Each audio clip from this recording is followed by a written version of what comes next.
할렐루야! 주의 이름을 찬양합니다. 선포된 말씀이 여러분 각 사람에게 꼭 필요한 은혜가 될 줄로 믿습니다. 옆 사람하고 한번 인사해 보시죠. 잘 오셨습니다. 비 오는데도. 큰 은혜 받으십시오. 비만 오면 제 마음이 아주 걱정입니다. 이 비를 뚫고 어떻게 오시려나. 날씨가 너무 좋으면 더 걱정입니다. 딴 데로 가면 어떻게 하나. 이래저래 제 속이 편할 날이 없습니다. 오늘 말씀의 제목은 더욱 강하여지리이다, 더욱 강하여지리이다 입니다. 여러분, 세속적인 의미에서 강함이라는 것과 신앙적인 의미에서 강함이 결국 같을 수가 없습니다. 오늘 본문의 압살롬 왕자가 반란을 일으켜서 예루살렘에 입성하게 됐습니다. 그때 자기의 모사인 그 모든 것을 이제 지휘하고 있는 아히도벨에게 물어봅니다. 자, 우리가 이제 뭘 해야 되겠느냐. 처음 반란을 일으켜서 예루살렘에 입성했을 때 해야 될 일이 뭐냐. 그것은 강력한 힘을 보여주는 것입니다. 그래서 아히도벨이 더욱 강하여지리이다. 여기에 이제 초점을 둡니다. 이 반란이 성공하려면 이스라엘 백성들의 마음을 전체를 사로잡으려면 아주 강한 힘이 필요합니다. 더욱 강하여지는 방법이 뭘까? 그것을 첫 번째 정부가 들어서서 그 당시의 사람들이 보여주는 거죠. 어떻게 강함을 이렇게 이루어 나갈 수 있을까? 여러분, 놀랍게도 그것이 다윗의 후궁들을 대낮에 백성들 앞에서 욕보이는 것을 통해서 세상의 힘의 특성을 보여줍니다. 도대체 뭐가 강해지는 건가?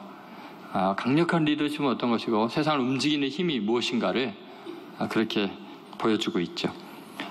도무지 이해가 가지 않는 일입니다. 어떻게 처음 이 정권을 출발하면서 이런 일을 행할 수 있겠습니까? 여러분, 그런데 놀랍게 백성들은 환호하고 있고 거기에 앞장서서 자기네들이 스스로 그 모든 장막을 치며 준비하고 있습니다. 아히도벨이 생각한 대로 정말 강력한 리더십을 세속적인 의미에서는 보여주고 있습니다.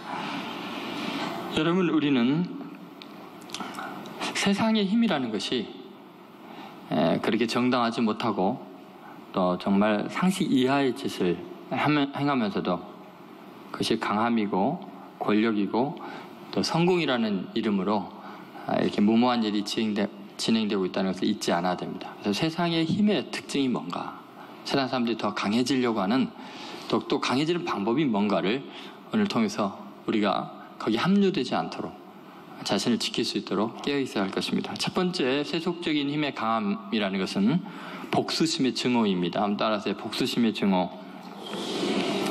아히도벨이 왜 이런 패륜적인 제안을 했을까요? 어떻게 아버지의 후궁들과 함께 백성들 앞에 동침하라고 했을까요? 그것은 제 압살롬 속에 있는 복수심의 증오에 불을 붙이기 위해서입니다. 다시 말해서 잔인한 힘을 뽑아내기 위해서이고, 그 압살롬의 가장 강력한 잔인한 힘을 백성들 앞에 지금 보여주는 거죠. 여러분, 압살롬 인생이 언제부터 이렇게 꼬이게 되었는가? 어떻게 이런 짓까지 하게 되었는가? 그 이유가 있습니다. 아히도벨은 굉장히 지혜로운 사람이기 때문에 압살롬의 내면의 힘을 뽑아내는 방법을 알고 있었던 거죠. 압살롬은 자기 인생에 하나의 분기점을 맞고 인생이 망가지기 시작하는 순간이 언제냐면, 자기의 누이 동생 다말이 암논 왕세자 자기 형에게 강간을 당하면서 인생이 부끄러워지고 희망이 없이 처참하게 지내는 비참한 경험을 했을 때입니다. 그때 마땅히 정의로 다스려야 되고 그 간음 행위에 대해서 벌을 내려야 되는 왕이 다윗이 자기도 범죄했기 때문에 간구하고 넘어가고 다말 공주의 고통을, 자기 누이 동생의 그 아픔을 그냥 대강 넘겼습니다. 고스란히 다말 공주만 참혹하게 절망 가운데서 부끄러이 지내야 했습니다. 압살롬은 그 동생의 억울함을 풀어주기 위해서 암논 왕자를 살해하게 되고, 그리고 결국은 반란까지 일으킨 이 자리까지 오게 된 것입니다. 그러니까 압살롬 속에 있는 이 복수심과 증오는 지금 이 성적인 타락의 아주 극한 모습 속에서 다시 분출되고 있습니다. 아히도벨이 베푼 첫 번째 계략, 이것은 압살롬의 증오심과 분노를 폭발시키는 거였고, 그것이 인간의 가장 강력한 아주 잔인한 힘인 것을 알고 있었던 거죠. 압살롬이 이런 행위를 행하는 것을 백성들이 보게 되면 감히 누가 이 압살롬의 그 막 거침없는 행위에 대해서 반기를 들 수 있겠습니까? 압살롬을 따르는 모든 사람들이 압살롬 앞에서 꼼짝없이 순종하게 되어 있습니다. 여러분, 가만히 생각해 보면은 지금 다윗의 고통이 얼마나 큰가를 지금 아히도벨은 정확하게 지금 보여주고 이용하고 있는 거죠. 압살롬은 자기가 후궁들을 엿보임으로써 자기가 받았던 그 고통, 옛적의 그 고통을 고스란히 다윗에게 갚아주고 있습니다. 그러니까 완전히 다윗과는 원수가 되는 거죠. 돌이킬 수 없는 관계가 됩니다. 그러니까 압살롬을 따르는 사람들은 이 둘 중에 양자택일을 확실하게 할 수밖에 없습니다. 완전히 어긋났구나. 그러니까 결국은 압살롬에게 충성을 걸고 반드시 압살롬이 이겨야 자기네들이 살 수밖에 없는 경우가 되는 거죠. 그래서 극단적인 대립 관계를 형성하게 하는 거죠. 증오심으로 서로가 용납할 수 없는 관계를 만드는 거죠. 정권을 유지하거나 쟁취하려는 사람들이 지역 감정을 일으키거나 학연이나 지연이나 이런 걸 일으키는 이유는 그렇습니다. 완전히 힘을 규합하기 위해서 상대편과 원수로 만들어버리는 거죠. 그것에 압살롬이 이용당하고 있습니다. 여러분, 세상적인 힘이라는 것은 늘 그런 식입니다. 이유가 있겠죠. 복수하고 싶고 증오심이 들 만한 충분한 이유가 있습니다. 그런데 그것을 악은 이용합니다. 그것을 통해서 인간의 잔인함, 반인륜적인 폐륜적인 일들이 정당화될 수 있다고 착각을 하게 만드는 겁니다. 여러분, 일반적인 상황이 아니고 전쟁의 상황에서는 이것이 더욱 잔인하게 진행이 되고 죄의식을 전혀 느끼지 않게 됩니다. 여러분, 이것들이 세상에서 말하는 그 강함입니다. 더욱 강하여지리라는 것은 더 증오심과 복수에 의해서 처절하게 그렇게 강함을 드러내라는 거죠. 예를 들면 우리들도요, 여기에 동조합니다. 예를 들어서 제가 어렸을 때 홍콩 영화가 굉장히 인기가 있었습니다. 모든 홍콩 영화의 주제는 우정이었고요. 그 우정은 친구가 뭐 조폭에게 잔인하게 살해를 당하거나 뭐 팔이 하나 잘리거나 그러면 주인공이 아주 잔인하게 보복하는 내용이 홍콩 영화에 다합니다. 보나 마나입니다. 그렇죠. 그런데 여러분, 가만히 보면 자기 친구가 당한 것보다요, 복수할 때 조폭 전체를 다 완전히 잔인하게 죽입니다. 근데 그걸 보는 우리들은 박수를 치고 잘한다고 생각을 해요.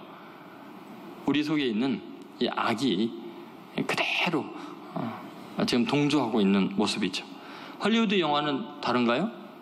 자기 딸이 납치를 당했거나 가족이 폭행을 당했거나 죽임을 당하면요, 주인공은요 완전히 조폭 세계 전체를 불태워버리고 폭파시켜버리고 더 잔인하게 대하는데, 그걸 보는 우리들은 잘했다고 영웅으로 생각을 합니다.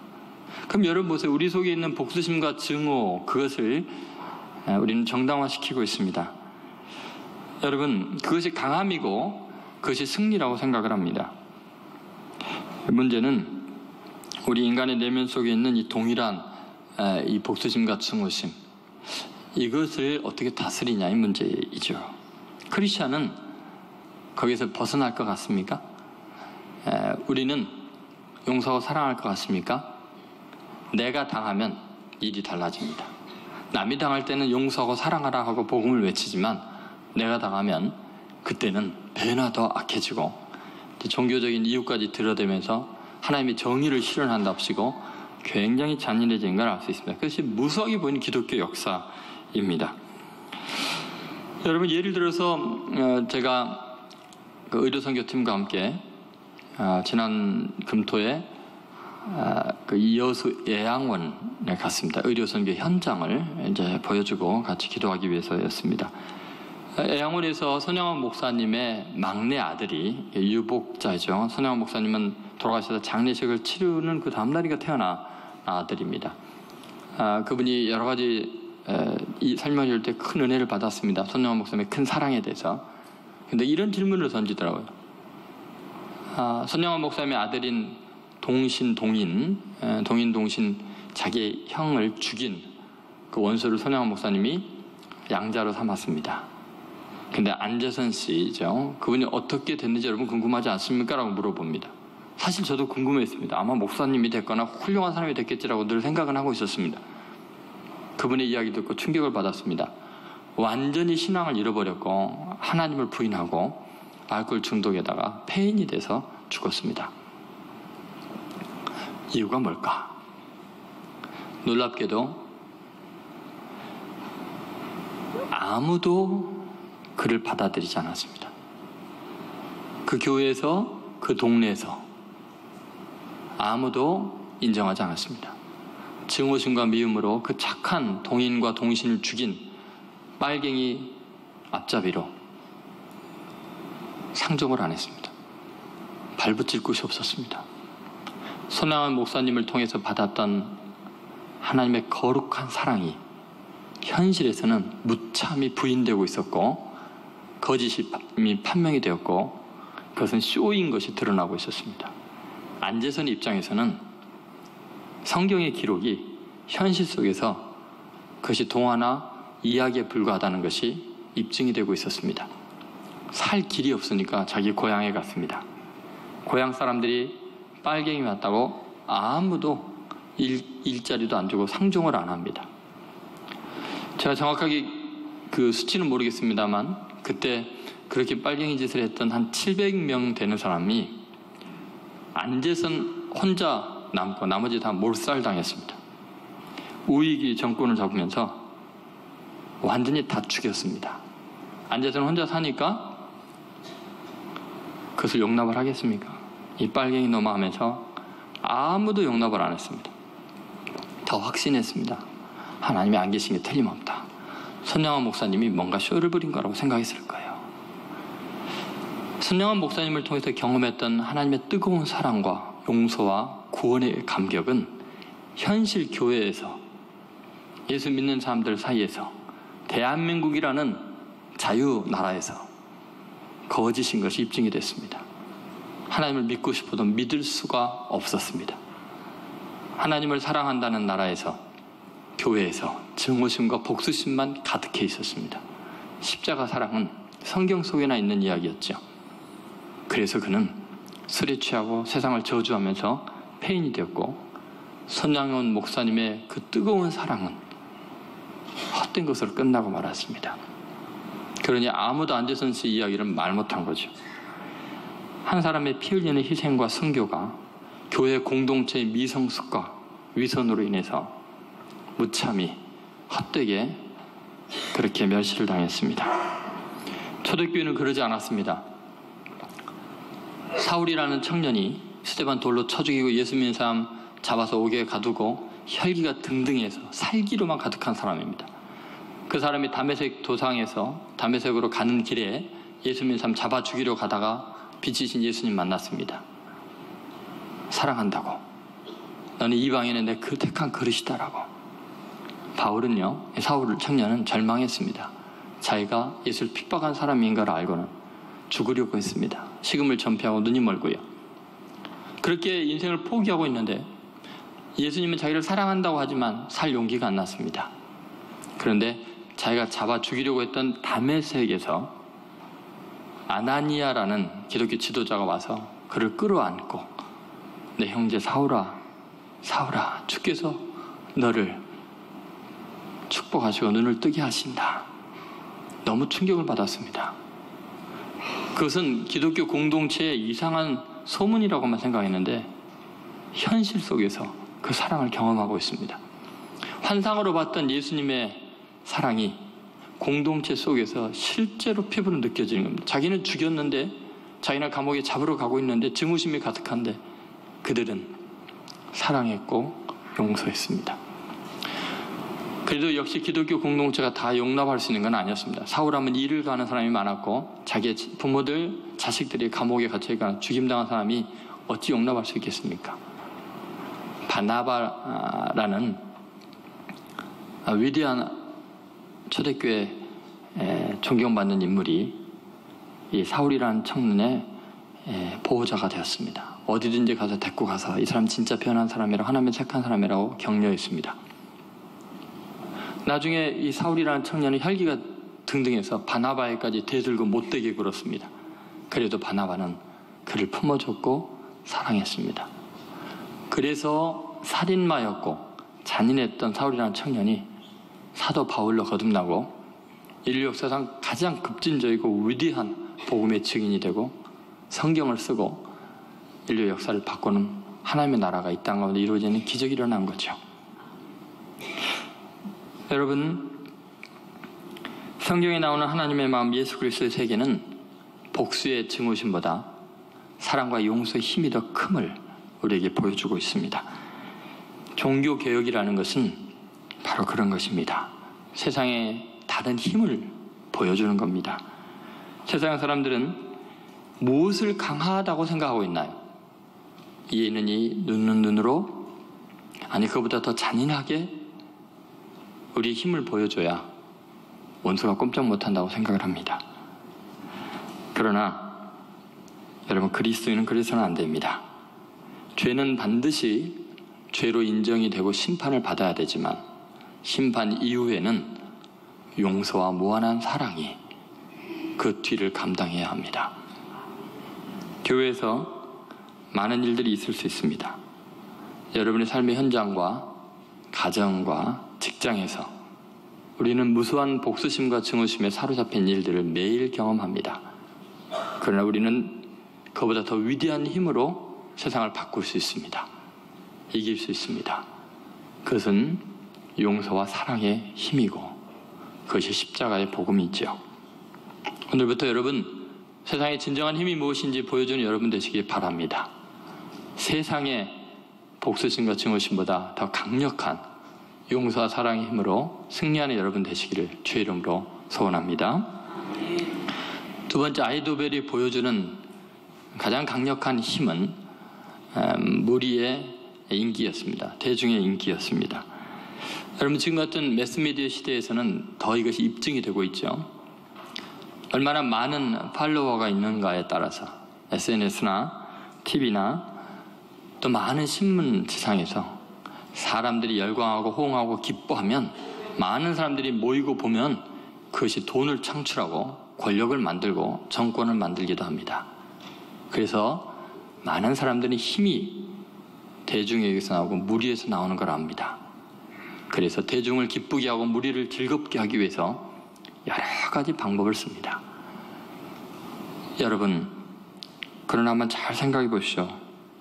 오늘 본문에 더 강하여지리라 하면서 아히도벨이 제안한 것은 무리에게 충격적인 기쁨을 주는, 어마어마한 만족을 주는 일이었습니다. 21절에서 그렇게 더 강하여질 것이라고 이야기하면서 그 제안한 내용이 후궁들을 백성들 앞에서 욕보이는 일을 행하라는 거죠. 근데 그것이 시행이 바로 됩니다. 22절 한번 보시죠. 같이 읽겠습니다. 이에 사람들이 압살롬을 위하여 옥상에 장막을 치니 압살롬이 온 이스라엘 무리의 눈앞에서 그 아버지의 후궁들과 더불어 동침하니라. 여러분, 압살롬이 그렇게 하겠습니다 말도 안 했습니다. 그냥 아히도벨이 제안을 했는데 바로 옆에 있는 사람들이 침실을 베풀고 장막을 치고 난리라고 신이 났습니다. 온 백성이 지켜보고 있습니다. 여러분, 백성들의 입장에서는 왕궁 속에 있는 후궁들을 보기도 힘들고요, 신비스러운 존재입니다. 이스라엘에서 가장 아름다운 여인들이었겠죠. 그들이 대낮에 왕자 압살롬과 동침하는 모습을 보면서, 그녀들이 비명을 지르고 절규하고 고통하는 모습을 보면서 백성들은 희희낙낙하고 있습니다. 대중들에게 즐거움을 주는 것, 그것이 어쩌면 백성들의 마음을 사로잡고 힘을 모으는 굉장히 중요한 방법이라고 아히도벨은 생각한 것 같습니다. 무리들의 쾌락을 주는 것은 정권을 가진 사람들이 정권을 유지하고 힘을 모으는데 가장 중요한 요소입니다. 예를 들어서 로마 제국을 생각해 보십시오. 로마 황제들이 정복에서 도시를 세운 세계 곳곳에 로마의 원형 경기장을 만들었습니다. 그 원형 경기장에서는 수많은 무리들이 모여서 잔혹한 일들이 진행이 됐습니다. 무리들은 열광했습니다. 로마 황제의 손끝을 보면서 그거에 따라서 사람의 생명이 짐승의 밥이 되고 창에 찔리고 목이 잘리는 것을 보면서 자신들의 그 폭력성과 잔인함을 대리만족하고 있었습니다. 여러분, 미국의 슈퍼볼을 비롯해서 수많은 스포츠에 국민들이 열광하고 수많은 사람들이 힘을 모으는 이유가 뭘까요? 백성들이 만족하고 즐거워하고 수많은 사람들이 환호를 터뜨리는 그 속에 그 뒤에서 진행되는 수많은 불의와 권력의 더러운 면들이 감춰지고 있는 거죠. 리더십은 그렇게 무리에게 얼마나 많은 만족을 줄 수 있느냐로 유지가 되느냐 무너지느냐를 결정하는 것이 세상의 모습이죠. 아히도벨이 제시한 후궁들과 동침하소서, 이것은 정면으로 하나님의 말씀을 거역하는 거였습니다. 레위기 18장 8절에 보면 이런 말씀이 있습니다. 같이 읽겠습니다. 너는 내 아버지의 아내의 하체를 범하지 말라. 이는 내 아버지의 하체이니라. 아히도벨은 모략이 뛰어난 사람이요 하나님의 말씀에 능한 사람입니다. 이 말씀 모를 리가 없습니다. 후궁들을 범하는 것이 얼마나 폐륜이고 하나님의 뜻을 거역하는지 왜 모르겠습니까? 그런데 아히도벨의 선택은, 정치적인 힘은 하나님의 뜻을 향하고 하나님 한 분을 만족하게 하는 것보다 무리들 전체를 즐겁게 하고 그들을 기분 좋게 하는 게 더 강력한 정치적인 힘이라는 것을 알고 있었던 거죠. 이것이 세속적인 힘의 특징입니다. 여러분, 예수님이 십자가에 못 박아 죽임을 당한 것도 바로 여기에 있죠. 하나님의 뜻이 무시당하는 것. 로마의 총독인 빌라도는 가장 중요한 일이 로마의 법으로 재판한 일입니다. 로마 제국이 그 어마어마한 영토를 확장해 가면서도 견고하게 유지되어서 있었던 이유는 로마 법의 엄격한 시행이었습니다. 그런데 그 로마의 법이 무력해지는 순간이 성경에 기록되어 있죠. 분명히 로마 총독으로서 법을 집행함에 있어서 손을 씻으면서 나는 이 사람에게서 죄를 찾지 못하노라. 로마 법에 의해서 도저히 죄를 정할 수가 없었습니다. 자기 입으로 시인했습니다. 그런데 총독이 무리에게 만족을 주고자 하여 예수는 채찍질하고 십자가 못 박혀 넘겨줬습니다. 바라바라는 살인자, 죄수, 강도는 놓아주었습니다. 하나님의 뜻이냐 무리의 만족이냐 하면 너무나 많은 그리스도인들과 세상의 정치인들과 사람들은 보이지 않는 하나님 한 분보다는 수많은 사람들의 인기와 즐거움을 선택하고 거기에서 힘을 얻고자 합니다. 이것이 슬픈 현실이죠. 놀랍게도 예수님은 그것이 잘못된 힘이라고 우리에게 항변하고 계십니다. 예수님께서 예루살렘에 올라가실 때 수많은 사람들이 호산나 다윗의 자손이여, 우리에게 오시는 왕이시여, 예수님을 왕으로 그렇게 높이려고 했습니다. 그때 예수님은 정면으로 그들의 외침을 무력하게 만드십니다. 나귀 새끼를 타고 초라한 모습으로 입성하시며 섬기려 온 것을 보여주죠. 그때 백성들의 마음은 완전히 실망했습니다. 로마를 깨부수고 자신들에게 강력한 리더십을 보여줄 줄 알았던 메시아가 나귀 새끼나 타고 오고 자신들을 절망케 하는 모습에 어쩌면 이미 마음이 떠난 것 같습니다. 그래서 곧 십자가에 못 박으라고 소리를 지르죠. 예수님은 늘 그렇게 사셨습니다. 대중의 만족이 아니라 하나님 한 분의 기쁨을 위해서 사셨습니다. 오병이어의 기적을 일으켰을 때 단번에 5,000명의 무리들이, 장정들만 5,000명이죠. 예수님을 왕으로 삼으려고 몰려들었습니다. 요한복음 6장입니다. 억지로 왕을 삼으려고 하는데 예수님은 그들을 피해서 도망가셨습니다. 배를 타고 아주 바다를 건너 도망가셨는데 그들이 쫓아왔습니다. 우리가 하나님의 일을 해야 되는 거 아닙니까? 예수님이 그런 말씀하셨어요. 하나님의 일? 그것은 인자를 믿는 건데 나는 너희들 위해서 살과 피를 주러 왔다. 죽으러 왔다. 백성들의 마음이 돌아설 수밖에요. 힘을 숭배하고 강함을 중요시 여기는 세상 사람들에게 십자가의 죽음이라는 것은 너무나 무력해 보였습니다. 예수님은 무리의 만족을 주는 것이 아니라 하나님 한 분을 기쁘게 하기 위해서 기꺼이 무리를 포기했습니다. 여러분, 실제로 무리가 우리에게 만족을 주는 것 같고 우리 힘이 되는 것 같지만 그것은 마약보다도 더 잔인합니다. 무리는 금세 마음을 돌이킵니다. 우리에게 기쁨을 주고 힘을 주는 것 같고 부귀 영화를 주는 것 같고 어마어마한 행복을 주는 것 같지만 무리들의 한호 소리는 곧 저주로 바뀝니다. 연예인들 중에 아이돌들 생각해 보십시오. 너무나 많은 청소년들이 지금 꿈이 뭐냐 그러면 스타가 되는 것입니다. 그런데 여러분, 그렇게 된들 무슨 소용이 있습니까? 항상 예쁜 것도 아니고 젊은 것도 아니잖아요. 그렇게 잘생기고 인기가 있는 연예인이 마약에 빠지고 공황 상태에 있고 괴로워하는 이유가 뭘까요? 인기 최정상의 상태에서 무리들의 속성을 알기 때문입니다. 기쁨을 주지만 절망을 줍니다. 사망을 줍니다. 여러분, 너무나 많은 그리스도인들이 세상 사람들이 즐거워하는 일, 세상 사람들이 가치 있게 여기는 일, 성공이라고 생각하는 것에 부합하기 위해서요. 수많은 물질을 투자하고 스펙을 쌓기 위해서 어마어마한 시간을 보내면서 세상의 비율을 맞추고 수많은 사람들이 인정받으려고 애를 쓰면서도 정작 유일하신 하나님, 내 인생의 주권자이고 역사의 주권자이신 그분 앞에 만족을 드리고자 하는 헌신이 부족합니다. 우리는 생각할 것도 없이 이 세상 사람들의 만족을 주려고 신앙을 쉽게 포기하죠. 그러나 여러분, 잊지 마십시오.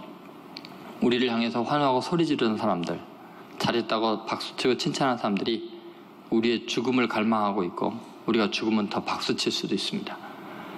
영국의 수장인 처칠이 연설만 하면 수많은 사람들이 구름대처럼 몰려서 환호하고 박수를 칩니다. 워낙 유머가 뛰어나고 여유가 있는 사람이었기 때문이죠. 미국의 한 여류 정치인이 연설을 하고 나오는 처칠 수장이 너무 부러워서 그런 말을 했습니다. 정말 기쁘시겠어요. 어떻게 이렇게 많은 무리들이 환호하고 이렇게 수장님을 좋아합니까? 그때 처칠이 그런 말을 했습니다. 물론 기쁘지요. 그러나 내가 죽었다는 소식이 들리면 내 장례식에는 이거보다 한 10배는 많은 사람이 모일 겁니다. 여러분, 세상 사람들이 우리에게 박수를 치고 우리에게 칭찬을 아끼지 않는 것, 우리를 위해서가 아닙니다. 자기들의 만족 때문이고 자기들의 즐거움을 위해서입니다. 언제든지 자기들의 즐거움과 만족을 위해서 우리를 비난하고 저주하고 버릴 것입니다. 주님이 재림하실 때 많은 무리에게 만족을 주시기 위해서 오시지 않을 겁니다. 그 무리를 심판하러 오실 것입니다. 여러분, 사업을 할 때, 교회에서 일할 때, 여러분 인간관계에서 반드시 기억하십시오. 사람 즐겁게 하는 일이 옳은 게 아닙니다. 하나님 보시기에 사랑스러운 사람이 되어야 합니다. 온 세상이 날 버려도 예수님 한 분만 나 안 버리면 됩니다. 그것이 강함이고 완전함이고 위대함입니다. 유다서 1장 20절 21절에 보면 이런 말씀이 있습니다. 우리 자신을 어디에 세워야 될지 같이 읽겠습니다. 사랑하는 자들아, 너희는 너희의 지극히 거룩한 믿음 위에 자신을 세우며 성령으로 기도하며 하나님의 사랑 안에서 자신을 지키며 영생이 이르도록 우리 주 예수 그리스도의 긍휼을 기다리라. 여러분, 우리는 거룩한 믿음 위에 자신을 세워야지 세상 사람의 가치에 칭찬에 자신을 세울 생각을 해서는 안 됩니다. 그리스도의 사랑 안에서 자신을 지키십시오. 세속에 물들지 않도록, 세상에 비유 맞추지 않도록 깨어 있으십시오. 오직 하나님 한 분만을 유일한 청중으로 여기고 그분에게 만족을 주고자 세상을 포기할 수 있는 용기 있는 여러분 되시기를 주의 이름으로 소원합니다. 세 번째, 세속적인 힘 더 강해진다는 것은 영적인 정당성을 확보하는 겁니다. 한번 따라해보세요. 영적인 정당성. 여러분, 아이도벨이 이렇게 반란을 성공적으로 이끌어가는 가장 강력한 힘은 뭐냐면 자기가 추진하고 있는 이 정치적인 세속적인 욕망이 영적인 정당성으로 치장이 되어 있기 때문입니다. 여러분, 세속적인 힘은 그냥 물리적이고 정치적인 야욕으로 절대 겉으로 드러나지 않습니다. 오히려 세속적일수록 신령한 빛을 보여주고요, 거룩함과 경건의 이미지를 띠고 다가오기 때문에 사람들이 따르는 거죠. 혼란을 겪고 있습니다. 여러분, 아히도벨의 이 책략이 다 성공하는 이유는 그것이 영적인 포장이 거의 완벽하게 되어 있기 때문에 세속적인 욕망과 인간의 증오심이 지금 희석화되어 있어서 사람들이 분별을 못해서 그렇습니다. 23절에 아주 애매한 표현이 나옵니다. 같이 읽겠습니다. 그때 아히도벨이 베푸는 계략은 사람이 하나님께 물어서 받은 말씀과 같은 것이라. 아히도벨의 모든 계략은 다윗에게나 압살롬에게나 그와 같이 여겨졌더라. 여러분, 아히도벨의 베푸는 계략이 하나님께 물어서 받은 말씀이라는 겁니까? 아니라는 겁니까? 알 수가 없죠. 하나님께 물어서 받은 말씀과 같은 것이라 그랬지, 받은 말씀이라 안 그랬죠. 또 아히도벨에게나 압살롬에게나 다윗에게나 아히도벨의 계략은 그와 같이 여겨졌더라는 거죠. 그렇게 받아들여졌다는 거죠. 정확하게 그렇다는 건 아니죠. 왜 이런 애매한 표현이 있을까요? 놀랍게도 하나님의 섭리가 너무 오묘해서 우리들은 순간적으로 잘못 판단할 수 있습니다. 예를 들어서 아히도벨이 지금 말도 안 되는 첫 번째 이제 그 명령을 시행하게 하는데, 그것이 후궁들을 백성들 앞에서 욕보이라는 거잖아요. 근데 왜 백성들은 그걸 부끄러운 줄 모르고 시행하도록 했고 압살롬도 당당하게 행했을까요? 어떤 죄책감을 느끼는 사람이 한 명도 없었을까요? 그 이유는 영적인 근거를, 정당성을 확보해 놨기 때문에 그렇습니다. 아히도벨이 이렇게 하는 것은 하나님의 말씀을 성취하는 것으로 사람들에게 포장을 하고 있습니다. 예를 들어서 그럴 수밖에 없는 상황이 정확하게 맞아떨어진 거죠. 사무엘하 12장 10절에서 12절에 보면 다윗이 밧세바를 범한 후에 나단 선지자가 이제 앞으로 하나님의 심판이 어떻게 임할지 예언한 내용이 나옵니다. 같이 읽겠습니다. 이제 내가 나를 업신여기고 햇사람 우리아의 아내를 빼앗아 내 아내로 삼았은즉 칼이 내 집에서 영원토록 떠나지 아니하리라 하셨고, 여호와께서 또 이와 같이 이르시기를 보라, 내가 너와 내 집에 재앙을 일으키고 내가 내 눈앞에서 내 아내를 빼앗아 내 이웃들에게 주리니 그 사람들이 내 아내들과 더불어 백주에 동침하리라. 너는 은밀히 행하였으나 나는 온 이스라엘 앞에서 백주의 이 일을 행하리라 하셨나이다 하니, 여러분, 예언의 성취를 친히 지금 자기가 시행하고 있는 것으로 백성들에게 지금 알리고 있는 거죠. 지금 차마 입에 담지 못할 폐륜이 벌어지고 있고 온 국민들이 다 타락하고 있습니다. 그럼에도 불구하고 그들은 영적인 분명한 정당성을 확보하고 있는 거죠. 하나님의 말씀이 지금 우리를 통해서 현실화되고 있고 이루어지고 있다. 결국 아히도벨이 압살롬이나 다윗이나 그동안에 움직일 수 있었던 것은 영적인 정당성이었습니다. 하나님께 말씀을 받아서 이루어지는 것처럼 일을 했습니다. 그러나 여러분, 생각해 보십시오. 하나님의 뜻이 이런 불경건과 더러움과 폐륜일 수는 없습니다. 이것은 상식 이하의 일이지요. 그러나 이단들과 여러 가지 잘못된 종교 행위 속에는 이것이 영적인 정당성으로 상식 이하의 짓이 죄책감 없이 자행이 되고 있다는 것입니다. 여러분, 하나님의 뜻을 가장한 인간의 지독한 욕망과 자기의 이 복수심을 성취하는 그런 악한 일이 밑바탕에서 진행이 되고 있었습니다. 여러분, 왜 아히도벨은 그러면 이렇게 가장 속되고 더러운 일을 영적으로 포장을 해서 이 일을 시행하게 했을까요? 거기에는 아히도벨에 숨어있는 그 동기들이 있습니다. 아히도벨은 사실 다윗의 충신이었습니다. 가장 뛰어난, 이스라엘의 가장 뛰어난 모사였습니다. 그런데 놀라운 것은 그렇게 다윗에게 충성한 사람이 압살롬에게 바로 넘어가서 바로 반란에 가담한 거죠. 왜 그랬을까요? 압살롬은 감히 다윗의 최측근이고 가장 뛰어난 다윗의 모사에게 반란을 공모하자고 어떻게 쉽게 말할 수 있었을까요? 아히도벨이 다윗에게 이르면 어쩌려고? 압살롬은요, 확신을 했습니다. 아히도벨이 바로 넘어올 걸 알았어요. 왜 그런 줄 아세요? 압살롬의 아픔과 아히도벨의 아픔이 같기 때문입니다. 압살롬은요, 100% 확신을 가지고 아히도벨에게 접근했습니다. 같이 반란하자. 바로 넘어왔습니다. 왜 그런 일이 일어났을까요? 놀랍게도 아히도벨은 다윗에게 한이 맺혀 있었습니다. 평생을 다윗에게 충성을 했는데 다윗이 지울 수 없는 상처를 안겼습니다. 원인은 압살롬에게 상처 입힌 것과 똑같은 원인이었습니다. 아히도벨이 가장 귀히 여기는 눈에 넣어도 아깝지 않은 손녀딸을 다윗이 폭행하고 그 손녀 사위를 창부살해해서 죽인 겁니다. 그것도 뻔히 아히도벨의 손녀인 걸 알면서도 그 짓을 자행했습니다. 아히도벨이 그 즉시 다윗을 떠나서 자기 고향에 내려가 있었던 거예요. 그리고 복수를 기획하고 있었던 거죠. 티는 전혀 안 냈습니다만 이미 마음이 증오심으로 불타오르고 있었습니다.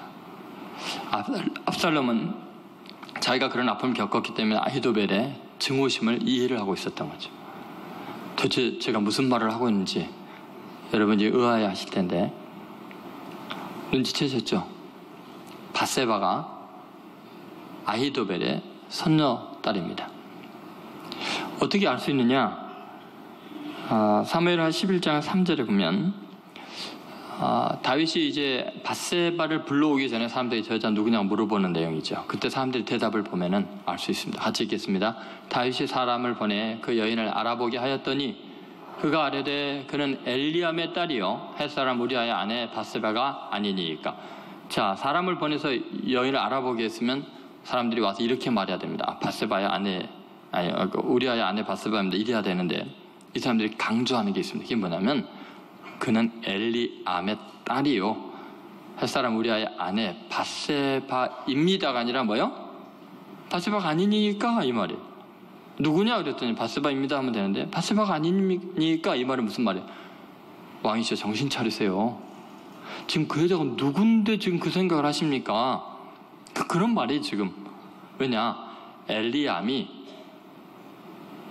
지금 다윗의 최고의 중요한 척사 모사인 아히도벨의 아들이거든요.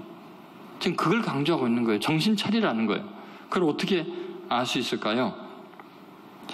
사무엘하 23장 34절에도 보면 나와 있습니다. 같이 읽겠습니다. 마가 사람의 손자 아하스베의 아들 엘리벨렉과 길로 사람 아히도벨의 아들 엘리암과 이렇게 나오죠. 그러니까 엘리암이 아히도벨의 아들이고 결국 밧세바는 손녀딸입니다. 여러분 손녀딸 얼마나 귀합니까? 아들 자식보다도 눈에 넣어도 아깝지 않잖아요. 그런데 다윗이요 뻔히 아히도벨의 손녀딸인 줄 알면서 지금 성폭행을 한 거예요. 왕의 권력을 이용해서. 그리고 그걸 감추기 위해서 더구나 자기 사위를 죽이면서 가정을 파괴한 거예요. 손녀딸의 가정을 완전히 박살낸 겁니다. 그러니 아히도벨은요 내내 꿈꾸는 겁니다. 나단 선지자 예언대로 그 집안에 피를 흘리게 하겠고 반드시 대낮에 부끄러움을 당하게 하겠다. 복수하겠다는 거예요. 손녀딸이 복수를 하려고 예루살렘 입성하자마자 그것부터 시행을 하는 겁니다. 그러니까 굉장히 중요한 영적인 하나님의 뜻을 이루는 것 같지만 내면을 보면 자신의 분노와 증오심을 하나님이라는 분을 이용해서 시행하고 있는 거죠. 여러분 우리가 영적으로 깨어있지 않으면 영적인 일 속에 육적인 너무나 많은 욕망들이 가득해 있습니다. 여러분 이것이 공동체를 파괴합니다. 교회를 무너뜨립니다. 한 나라를 완전히 비극으로 몰아넣습니다. 이런 일 때문에 이스라엘 백성들의 절반 이상이 죽임을 당합니다. 참혹한 전쟁이 일어납니다. 여러분 가장 영적이고 하나님의 말씀을 전달할 것 같은 아히도벨 속에 상처가 있고 그 속에 분노가 있고 증오심이 있으면 이런 비극이 일어난 거예요. 내 내면이 치유받지 못하고 하나님의 사랑과 은혜로 회복되지 않은 상태에서 하나님의 일을 한다는 것은 나라를 위해서 봉사한다는 것은 굉장히 위험합니다. 언제든지 사탄의 하수인이 될 수 있기 때문이죠. 여러분, 평생을 하나님께 쓰임받고도 속에 상처가 있으면 이렇게 비극을 불러올 수 있습니다. 그래서 인간은요, 정의를 시행할 수 있는 존재가 못 됩니다. 완벽한 인간이 없습니다. 하나님의 뜻을 완전하게 깔끔하게 욕심 없이 수행할 수 있는 사람이 성경에 거의 나오지가 않습니다. 여러분, 우리는 우리 자신이 결코 온전하지 못하다는 것을 인정해야 됩니다. 그래서 우리가 예수님 믿는 거 아닙니까? 우리가 죄인이기 때문에 결국 아이도벨은 자살하게 됩니다. 결국은 자기 자신과 모든 것이 파괴되는 아픔을 경험하게 되죠.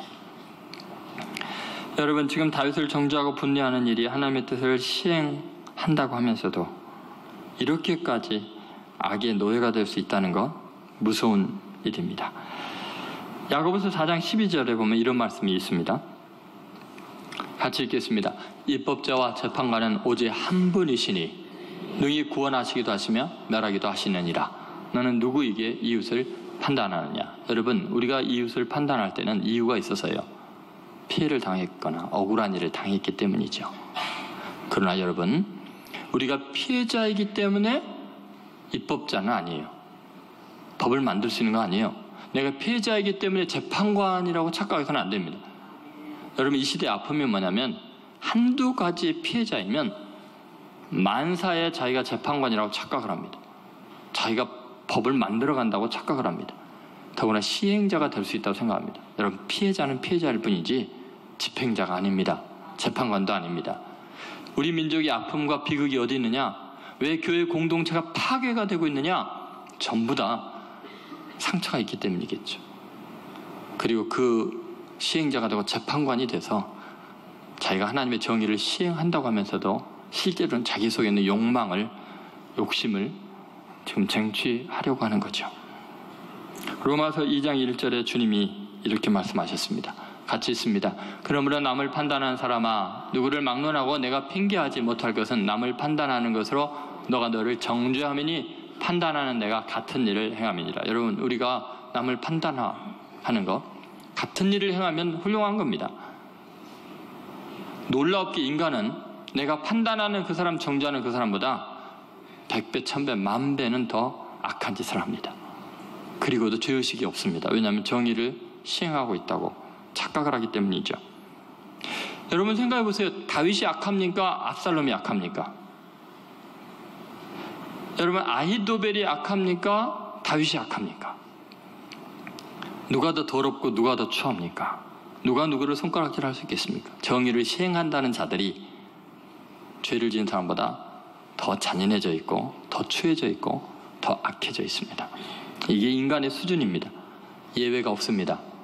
아무리 경건의 모양을 취하고 아무리 하나님의 일을 하는 것 같은 아히도벨도 결국은 이 함정에 빠졌습니다.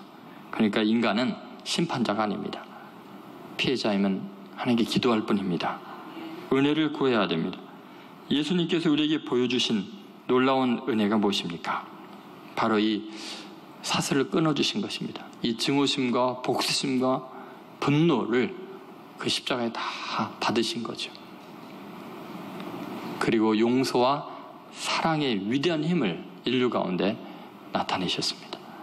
십자가의 사랑이 모든 증오심을 용서로, 사랑으로 변화시켰습니다. 예수 그리스도의 십자가의 사랑을 생각하면 우리는 이길 수 있습니다. 이 시대의 아픔을 여러분 직면하십니까? 여러분의 개인적인 억울함과 분함과 증오심이 혹시 여러분의 힘이 되어 있지는 않습니까? 사회를 향한, 제도를 향한, 나라를 향한, 또 여러분이 사랑했던 사람에게 받은 상처로 인한 분노심과 증오가 여러분의 눈을 뜨는 이유이고 열심히 살아가는 이유고 성공하기 위한 이유라면 아히도벨과 압살롬과 뭐가 다르겠습니까? 오늘 말씀이 여러분의 내면의 깊은 쓴뿌리들과 영적인 여러 가지 포장으로 감춰진 그 죄성을 치유하시기를 바랍니다. 이 시대의 아픔은 거기에 있습니다. 이 민족의 비극이 거기에 있습니다. 부디 손영환 목사님 그러한 사랑과 희생이, 예수 그리스도의 용서와 사랑이 그리스도인 공동체인 교회 때문에 무력화되고 헛되게 되지 않도록 끝까지 용서하고 끝까지 사랑하고 끝까지 십자가의 능력으로 승리하는 성도들 되시기를 주의 이름으로 축원드립니다.